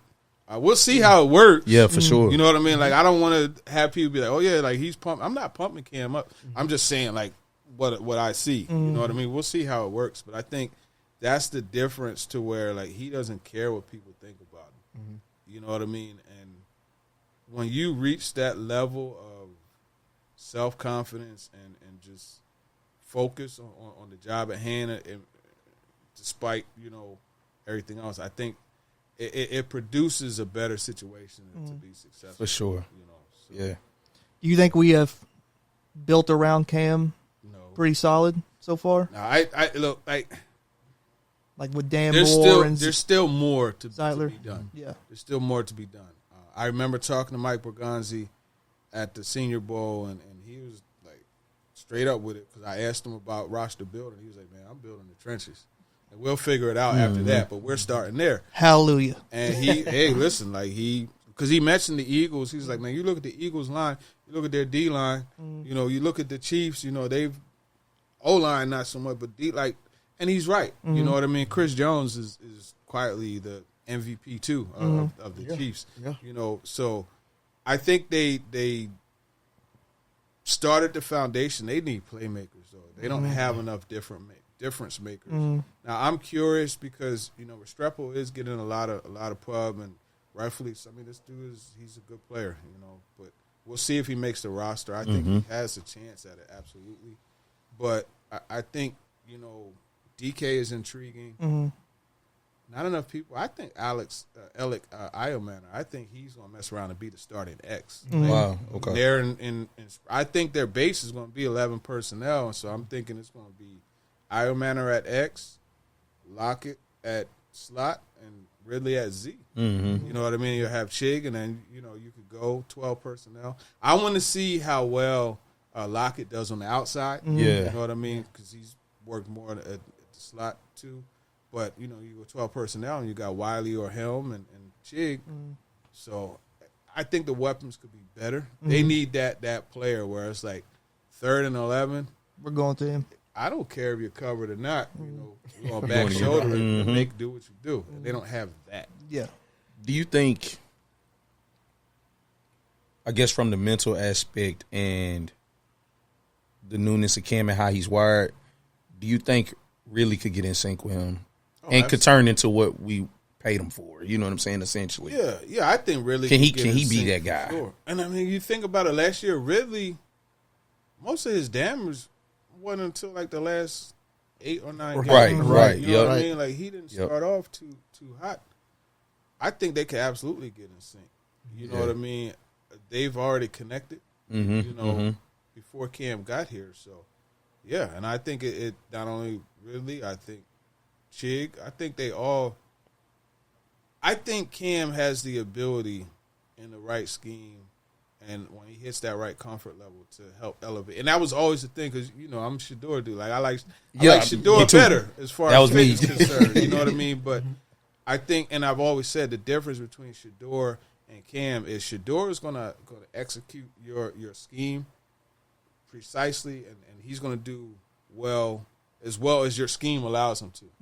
But Cam is going to elevate everybody's game because of the stuff. Look at the Florida throw. When he's drifting this way, I think it was number 3. It was 3.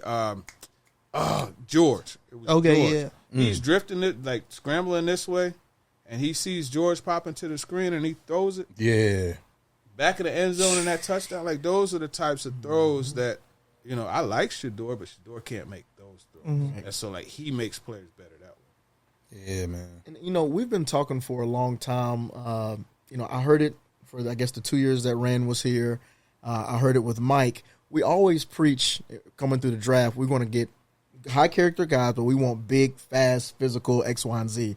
I felt like for years we did the big and the physical, but this is the year I feel like we really got a lot of actual play speed guys, not just 40 time, but guys who play at that speed. And I also think that that's going to be a big part that will help Callahan's offense. Now, it was in saying that, I'm curious to ask you, do you think there's going to be anybody who we can rely on in the red zone similar to NWI? I know he's not a speed guy, but do we have the guy who's just going to be that reliable target? Because NWI just became that out of nowhere. And, we're kind of sad to see him go, but also partly understanding the vision. But what are your thoughts on having a red zone target there? I think to a lesser degree, Iomanner will probably emerge as that guy, but I don't really see anybody on the roster where you could say, hey, that's going to be your red zone specialist. Mm-hmm. You know what I mean? We'll see, you know, because look how Arthur Smith got created with Jonnu Smith. Right. Jonnu had 8 touchdowns in the red zone. Mm-hmm. You know, Jonnu was a beast. a few years, you know, before he signed with the Patriots. So it just depends on what they do. I mean, some guys you could scheme to that. Others, I don't see them just having that guy where it's like, oh, yeah, he's automatic. Yeah. We've got to work towards that. And those are the pieces that, when I think about this roster, there's a few positions that I'm like, I hate to be this fan, but I'm about to be it. We're 2 or 3 very strong, let me just say that, very strong pieces away at certain positions. Edge rusher, wide receiver, and to me, it kind of depends on what happens with Snead this year, potentially corner, we'll see. But I'll stick with edge rusher and wide receiver.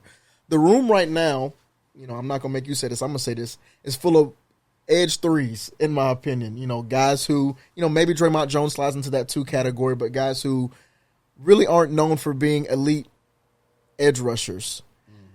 Femi. I think, oh man, I'm about to jump. I'm about to be this ignorant fan, dog. I'm about to do it. I can't. It's in my blood.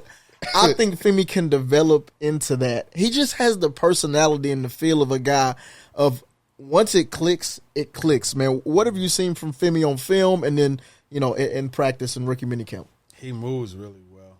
He's a boss. I think, you know, he has the build for it, too. Just even watching him at the Senior Bowl, like, he had a really good Senior Bowl week of practice, too. It's just he hasn't done it enough. Yeah. You know what I mean? But I could definitely see him as a guy that develops into it. Me personally, like, if I'm Denard Wilson, I'm not having him do all that drop into coverage and all that stuff. I remember years ago, Brandon Graham, he had same type of path, right? Just as far as, like, he was a DN, but then they had him stand up and, you know, play as some outside linebacker. And the big buzz leaving the Senior Bowl was, oh, this Brandon Graham, right? So the Eagles took him. They had him, you know, playing outside backer, but, you know, he rushed the passer. He had to drop back into coverage.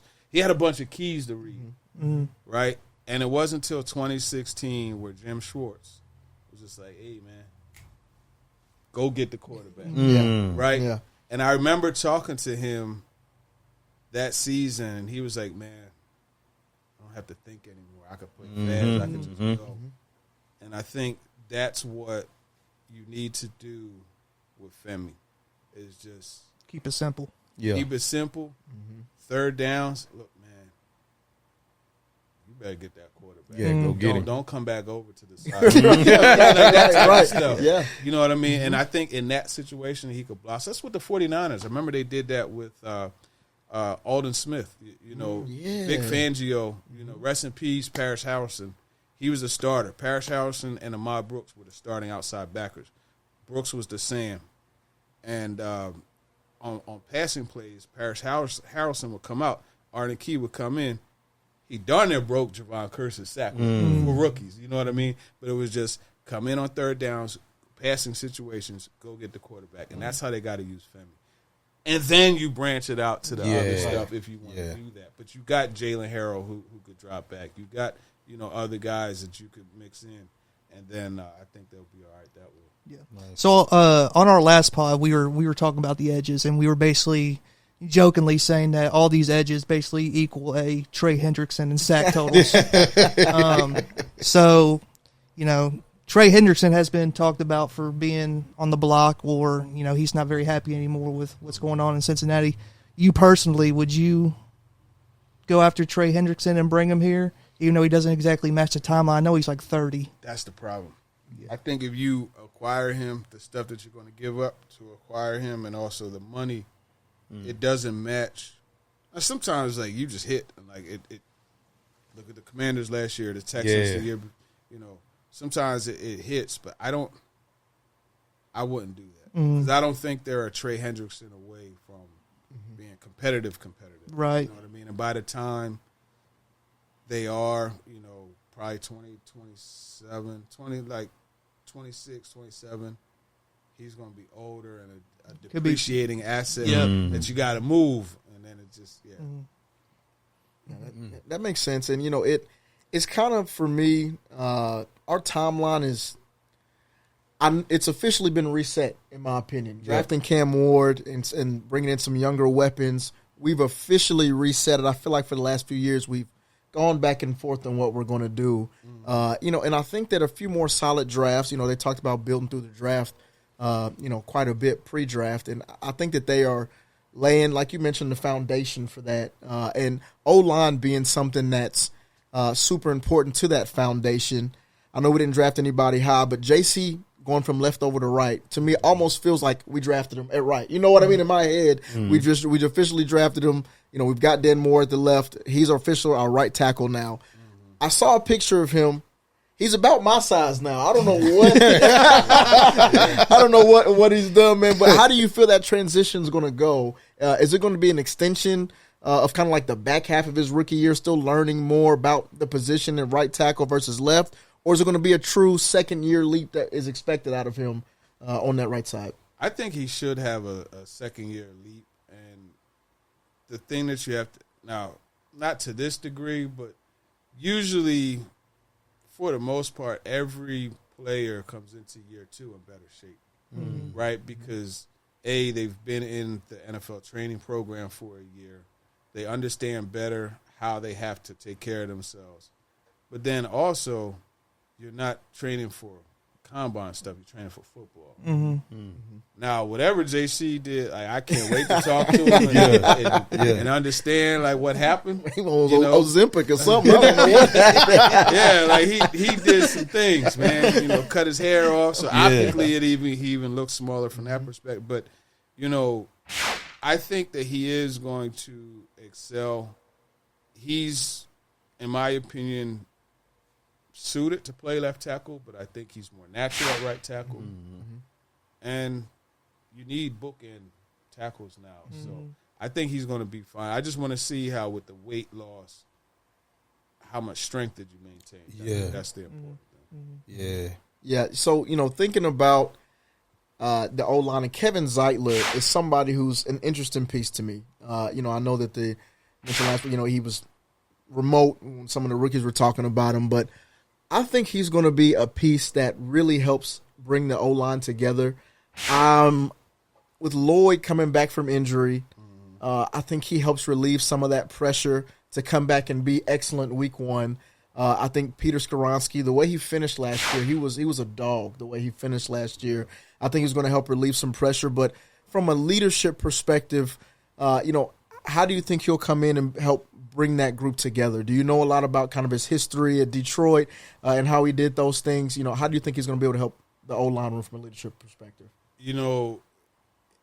Detroit definitely is a good place to start, but you got to go back further than that. Baltimore. His time in Baltimore, I think, really, I don't know, man. The Ravens, they just do stuff right. And Harbaugh is such an outstanding coach.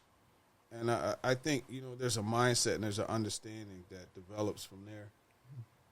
I think Zeitler is a great leader. I think, when you look at the mindset that he brings, also the physicality, no nonsense, he's going to be good for this team. And it's good to have him as someone to kind of be in Skoronski's ear. But then more importantly, he's playing next to JC. So that communication down the line is really good, and that understanding, and just watching film together. Hey, look, like this is Nick Bosa, and he likes to do the strong arm, but when he does that strong arm, he tends to have you could hit. You know what I mean? And there's different tips that you could get that are really, and you'll be surprised how much those tips work. Like I remember, I'm so sick I can't remember exactly what it was. But Trey Thomas, who was the left tackle for the Eagles for so long, and then he ended up coaching. I remember I had him on my show, and I asked him something about Taylor Lewan. And he said, like, this tip. And I was like, he's actually right. So, like, it's a little thing that somebody would do to let you know that this is about to come, and it just allows you, and the game is just all about, like, what happens so fast. And so it's a little thing like that. So I say all that to say, like, having a guy like Zeitler who clearly having been a veteran, and played so long, he's going to have those little tips and putting that in JC's ear and then showing him how to watch and find those little things. Yeah. It could be something as simple as like the way the lineman, how maybe he'll have 4 fingers in the ground when he's about to rush the passer as opposed to 3. Like, it could be something as simple as that, but then when you see it as a pattern, so now you got the confidence of the knowledge in addition to your work, overall your preparation, like you're just going to feel better. You know what I mean? So I think that's going to help. And that's going to be huge. Go ahead, Cody. Yeah, I feel like I could see Zeitler and Simmons butting some heads in training camp. I think. And speaking of Simmons been doing some talking on his social media. I like it. I got to get him 10. Talking about double-digit sacks. Yeah, man. Gotta set those goals. I do have a question about Simmons and Sweat, the tandem. Last year, to me, it felt like the tandem overall wasn't as effective as it should have been, just from a 3,000-foot view. So I believe that Sweat needs to get sacks. He kind of brought it up last week that if he doesn't get sacks, does that make him a failure as a second-round pick? I believe it would. Just because I think it's a passing league, I think you got to affect the quarterback. And I was kind of curious about your thought on that. Yeah, I think 5 to 7 sacks, like that's something that would kind of quiet all that. But the other thing is, he affects the passer. Just in different ways, maybe. In different, like it could be something as simple as changing an arm angle, right? And it doesn't show in the stat sheet for him, but it shows as an incompletion for the quarterback. Or it could be, let's say, Jarvis Brownlee Jr. gets burned, and the quarterback has an opportunity to throw the ball, but he has to kind of change it to get around Sweat, who's coming at him, matching hands. So sacks are important, but I think impacting the quarterback down in and down out is just as important. But I mean, look, at this point, like they don't have somebody that's that guy on third down that's just going to go get the quarterback. Yeah. And you mentioned receiver and pass rusher. Those are areas where you need a straight up on one of those, at least one of those two positions, if you want to succeed. You know what I mean? And that's why the Eagles are so good. They got it. We know AJ. Then you look at Josh Sweat, who was there. You look at Nolan Smith. You look at Brandon Graham. You look at all the guys that they have, and then also their D tackles are very very impactful. So I say all that to say they do need to get more sacks, but they have to find ways, more importantly, to have just completely game changing plays. Yeah. When are you going to start sack strip? Strip sack. You know what I mean? When are you going to start tipping more passes that get intercepted? Like, those are the things. They just need to produce more big plays. Period. Yeah. So, what can we do to get that rolling? Like, is that like a scheme thing? Is like we just not have them be as aggressive going up the field, or no? You want them to go up the field. I think the main thing to me is teams are able to double team, but it's like if you double team, you don't have to pay. Right? Because, like, you look at the Eagles game, like, Josh Sweat was getting busy because it's like, hey, man, what are we going to do with Carter? You know what I mean? Like, we got to double team him, so now it's a one-on-one.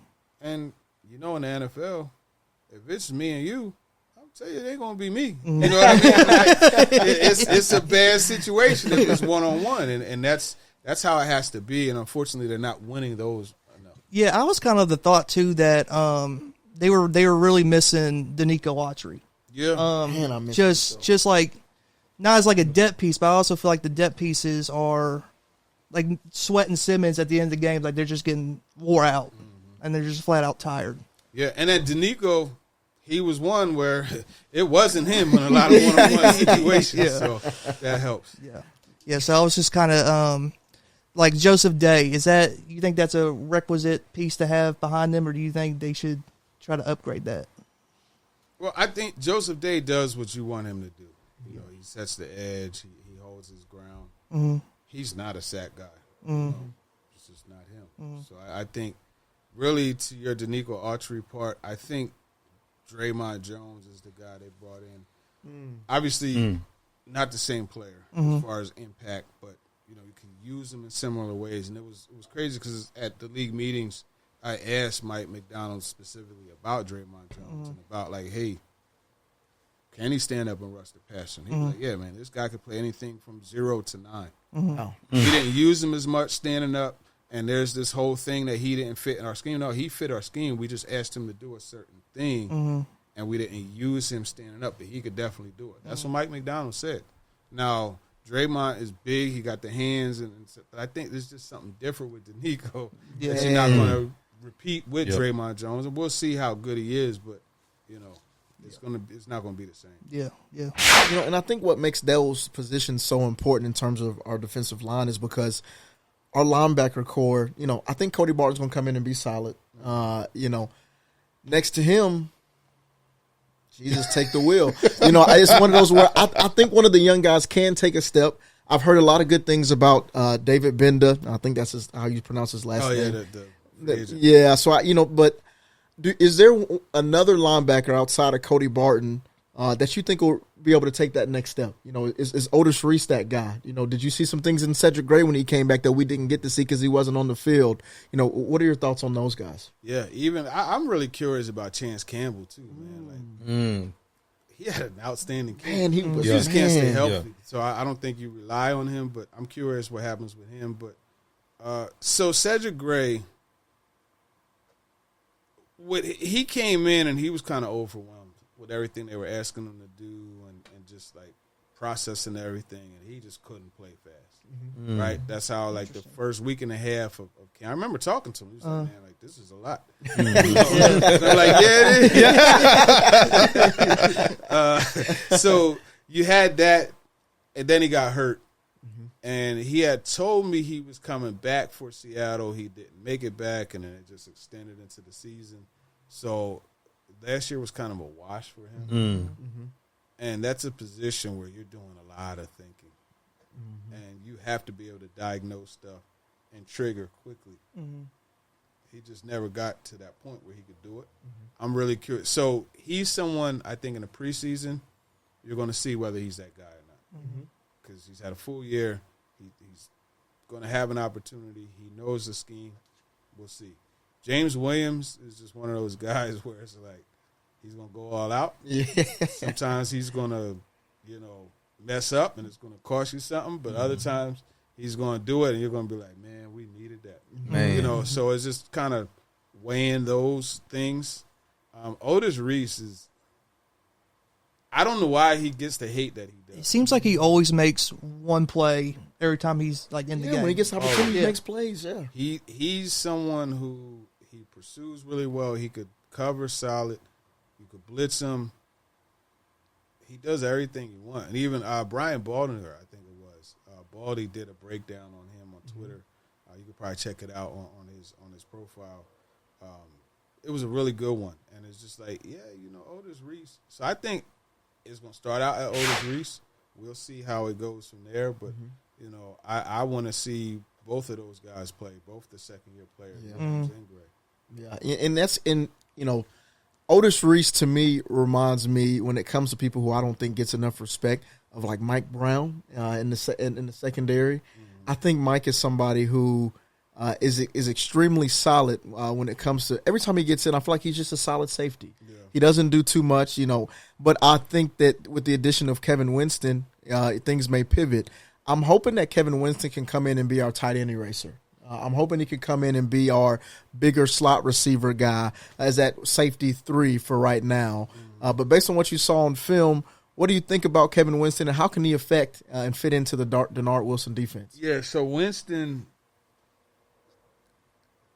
I know him as wearing number 21. Like watching the Colin King and the 2 year ago film. He's solid. He's not as much of a guy I would say as a cover guy as much as he's someone that you bring him. He's going to come down, lay the wood, rock people in the run game. He's going to rock in the short passing game. But I don't know that he's someone I would say like, hey, like you put him on, think of a big slot. I don't know. You put him on like a Debo style or Nico Collins in the slot, or that type. I want to see how he could cover. I don't know how well he could cover. So Mike Brown, I think, is probably still going to make the roster. One of those special teams guys that probably keep 4 safeties. So you figure Woods, Hooker, Winston, and Brown. But you also got Winston still working his way back. He wasn't even on the field for rookie minicamp. That's right. We'll see where he is for OTAs and training camp, but it's still like a ongoing process. So he's going to be behind a little bit. Maybe towards the end of the year he makes a push, and I think Woods is on a 1-year deal. So he moves on, and he Hooker, just integrate in. they keep Hooker around. Winston goes into the starter, and they draft another, and they keep piling that way. Yeah, that's kind of the build through the draft philosophy I think they're going for, is to have some vets in place until we get some time to get some fresh blood in there and continue to rotate. And kind of jump into one of the last position groups that we haven't talked about yet is the cornerback room. I think that this could be our best position group that we have on the team overall. I think Snead is – I don't even know where to go with Snead. It's one of those where if he's locked in and he's who we saw with the Chiefs, he's still a top elite guy. I love Jarvis Brownlee Jr. and the attitude he plays with. And personally, I think Roger McQuarrie is one of the most underrated cornerbacks in the league. Top 5 slot corner for sure. But what do you think about that room? And how good could that room be? From what you saw from Snead, we talked about this on our episode last week. We weren't sure if Snead, maybe kind of was like, what, the team ain't winning, I'm good, I'll rest up for next year. Or if it's one of those, he is a dog, he just truly couldn't get on the field. What do you think things land with him, and how far can he help take that room? Yeah, well, before the quad, he had a groin. That was the Miami game. He was, kind of beat up in that game, and then obviously the Colts when we know what happened. That injury was actually –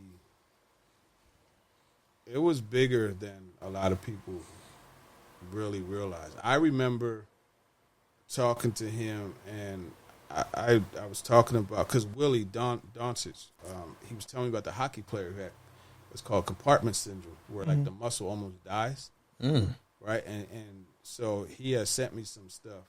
Willie did to and so I talked to Snead in the locker room about it, and I was showing him, and he was like, not saying that that's what he had, but he was like, wow, this could, it was kind of matching up some of the stuff that he was going through. And then we know he had to have that, a procedure, and then the surgery.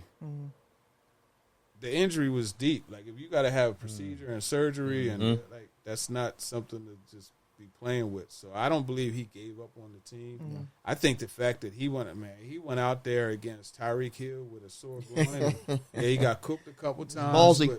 Ball didn't get there, so don't. He got a reputation to uphold. So So if you're gonna go out there, knowing things, because they were 0-3 at the time, right? You know what I mean? So, or 0-2. Yeah, I don't think he quit. Yeah, I know. I remember some of the talk about some of the people in our media was like, the quad is connected to the knee. Yeah. So it's got to be the knee. Stillman cracks me up. Yeah, that guy, Stillman, he will form an opinion and seems like he rolls one and then he just starts going deep thinking. Yeah,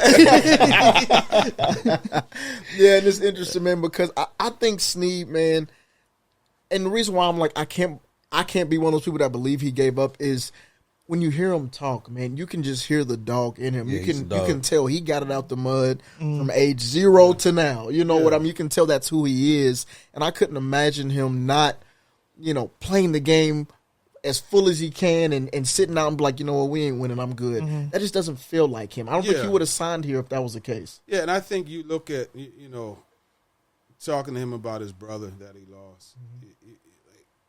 When you have a why that's deep like that, he's like, man, I suit up for my brother. I practice and play for my brother. He didn't quit. Yeah. He didn't quit. Like, when you could tell when something means something to somebody, right? Because the eyes get glassy. You just feel like the energy and that's how he was talking to him about it. So yeah, he didn't quit. Good. And that's, that's big for that room because I want somebody like a Jarvis Brownlee to continue to learn from him, who to me is in a pretty interesting situation. I thought when he was drafted, and maybe still now, he best fit as a slot guy. I felt like he was the best inside at the corner position, but seeing how he played last year, I'm like, man, this dude can really fit on the outside. He's physical enough. He's got the ball skills, and I want him to be able to learn from L'Jarius so much, where he's able to soak that up, and then we get that person behind L'Jarius. Hopefully it's Marcus Harris. We'll see. He's a very twitchy guy. But, what do you think about that room as a whole? Do you think that it's a top 10 potential, top 5 potential, back half of the league? What are your thoughts on the cornerback room? Yeah, I think it's top 10 potential. I think McCreary, he really carries a lot of that too. Just, to be able to play the run the way he does and cover and just be a consistent player.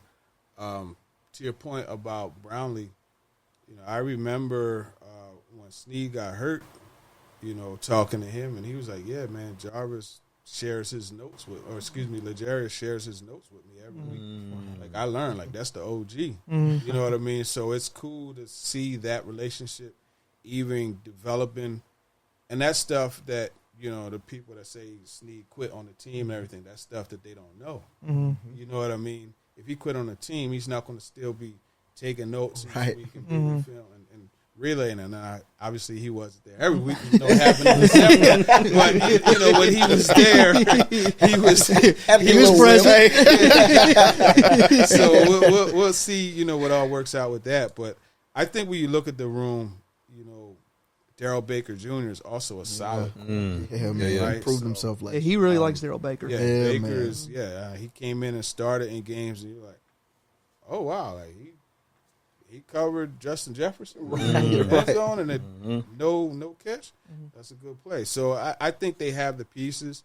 I'm going to see Marcus Harris, like you talk about twitchy, and like he's probably going to play mostly in the nickel. I want to see how he works out. I think they're legit. Yeah, they're probably, they probably got 5 solid. Gabe Judy Lawley, who I like his covers, but it's the speed part of it. He just downfield coverage is going to give him a problem. But, that's why I thought they were going to get Quincy Riley, but they didn't. But I think they're solid. They could be top 10. Yeah, I know. Talk about the corners, man. Always gets me fired up. Just the thought of if we could get a pass rush. And then I feel like the defense would be really freaking good. Especially like, and that's the thing about like why you have to have that dog at outside back or pass rusher is because you look at what the Eagles did, man. Like they're sending 4, dropping 7.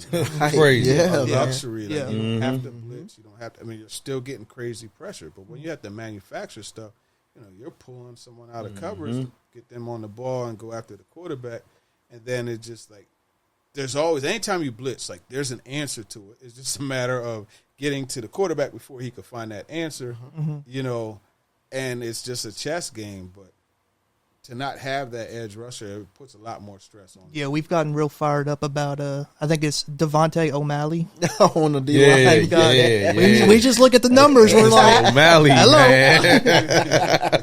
Yeah, we need somebody, man, to help bring it, man. It's an interesting place to be. I think our roster is building, and we've got the potential to, hopefully creep into a place where we've got sustainable pieces long term.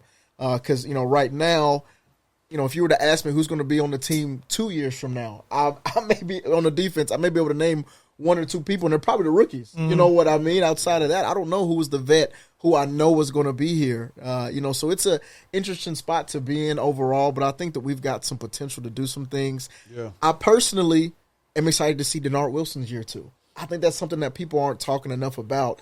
That he was, he's been involved with great defenses before, but he was still his first time stepping into that coordinator role.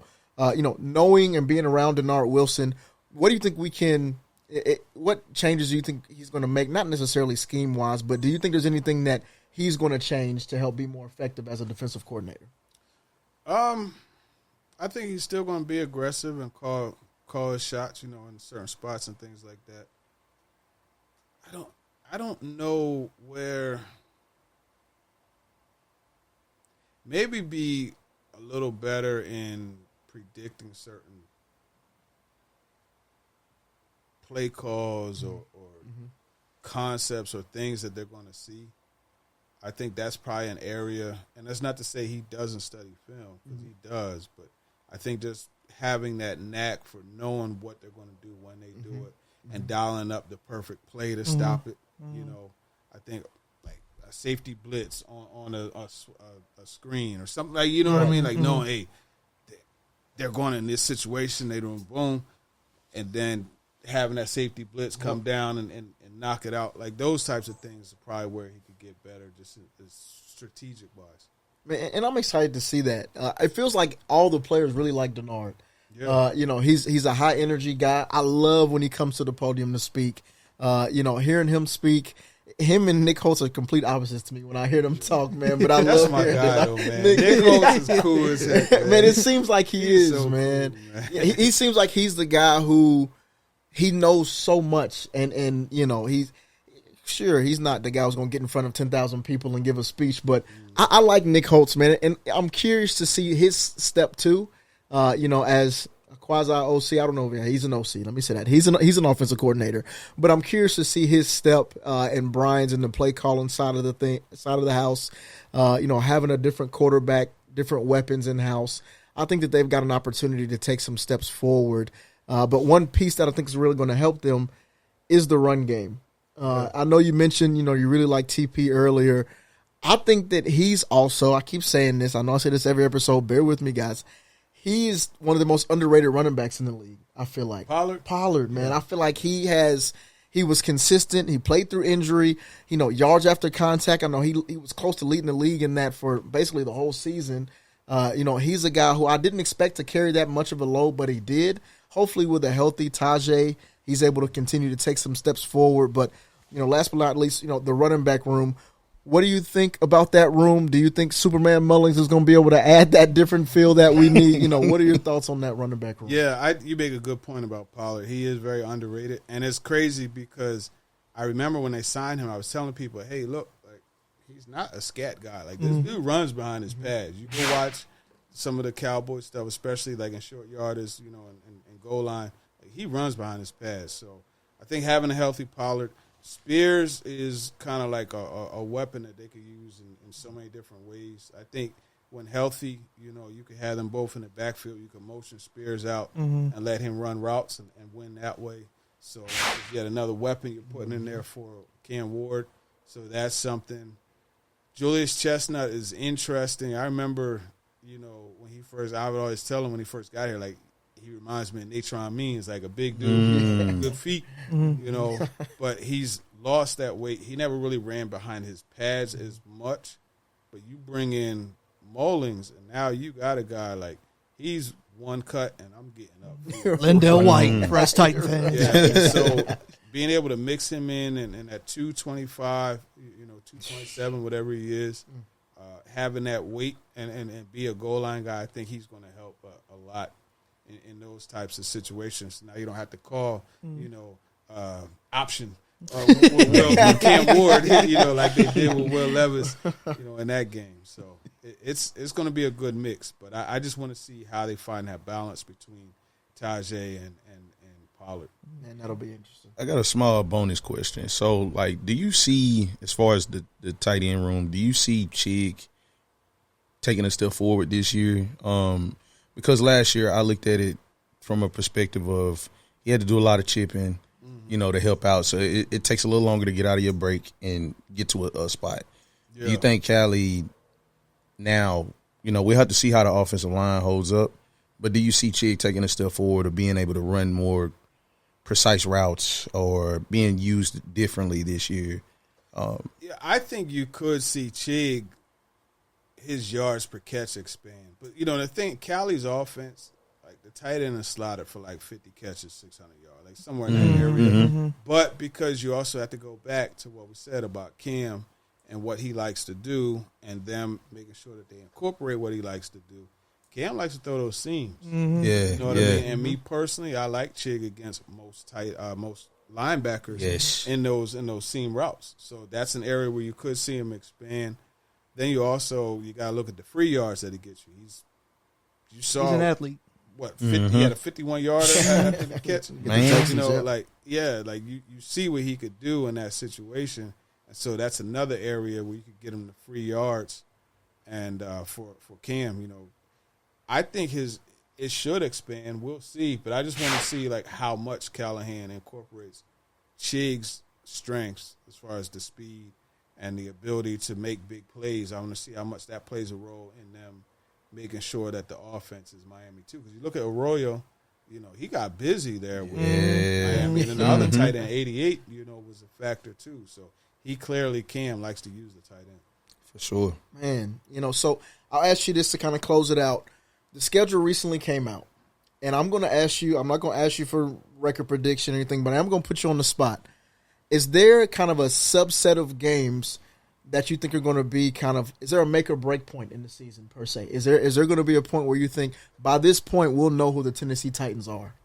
Yeah, I think week 3 to 9, because you got 3 division games. It's the Texans. You got a home and home against the Colts.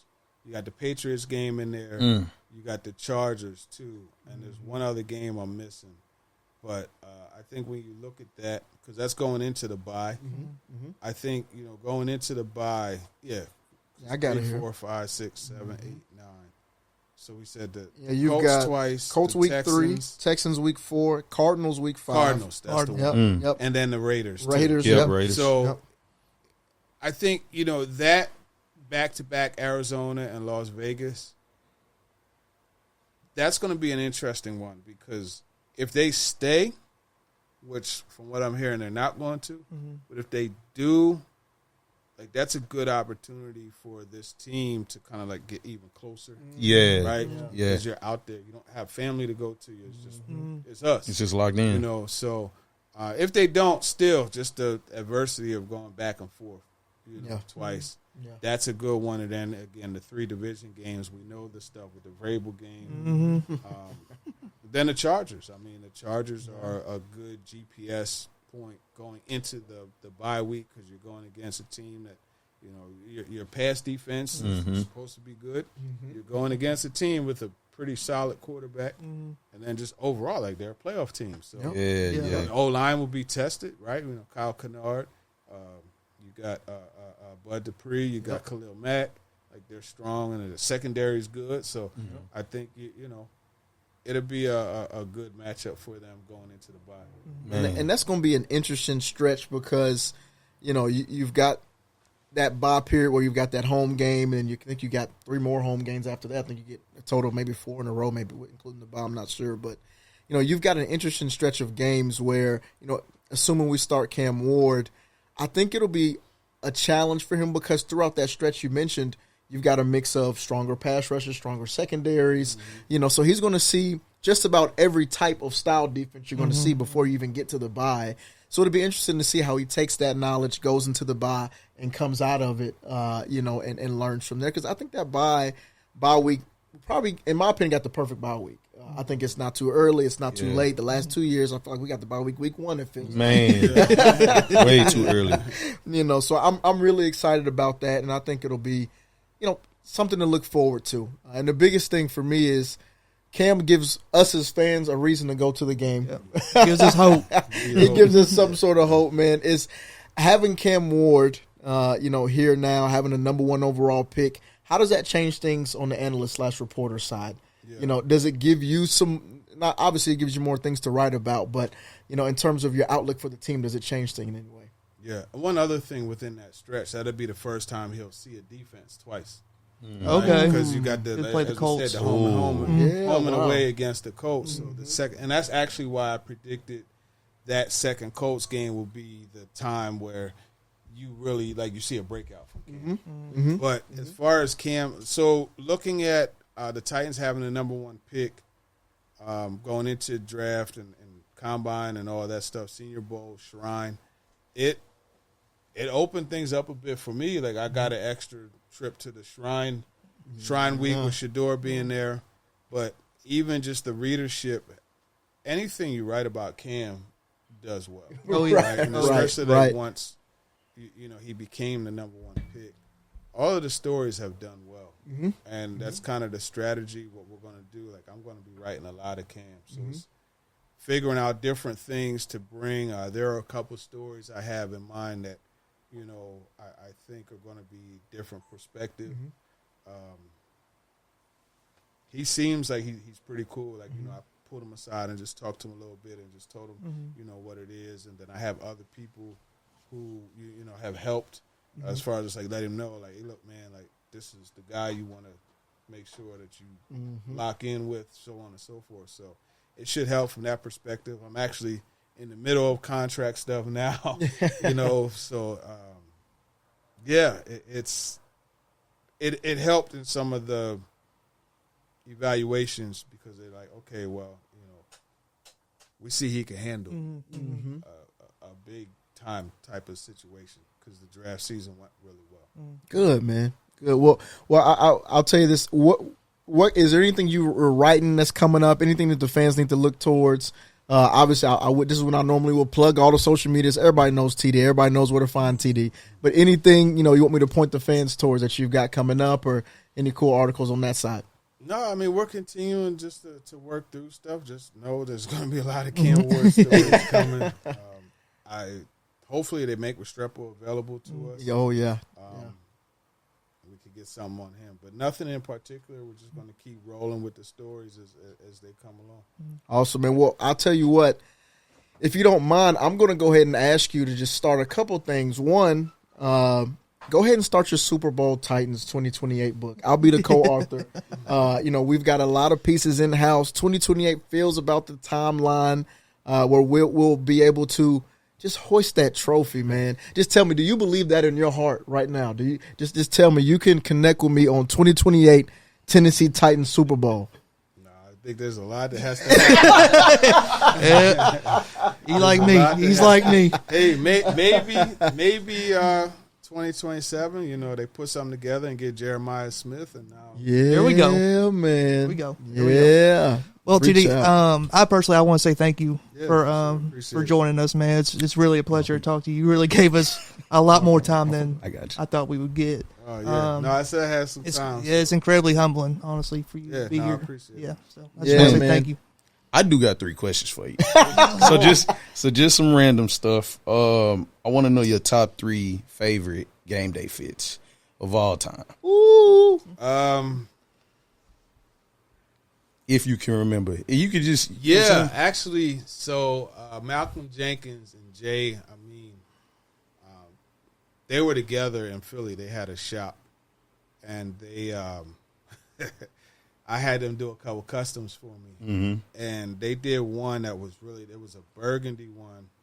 It's like a cranberry color. We'll get fancy with the term. It was cranberry, and it had a baby blue plaid, and then the liner had the like baby blue and royal military, like camouflage. Yeah. And it said Turron Davenport in cursive on it. So I had that on with a pair of light blue jeans and some light blue J's. Ooh-wee. And then it was like Ooh-wee. it was a what color was the shirt? It was a white with blue pattern, and then the bow tie had burgundy with light blue. So it all came together. That was one of them.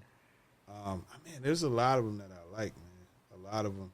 They just kind of like come together. Like it'll be something stupid, like man, I want to wear these socks. These pattern socks and make an outfit around that, or be like, you know, I want to wear these J's and match up that way. Like it's just this random stuff. Like I got some Met stuff I'm gonna throw together. Nice, man.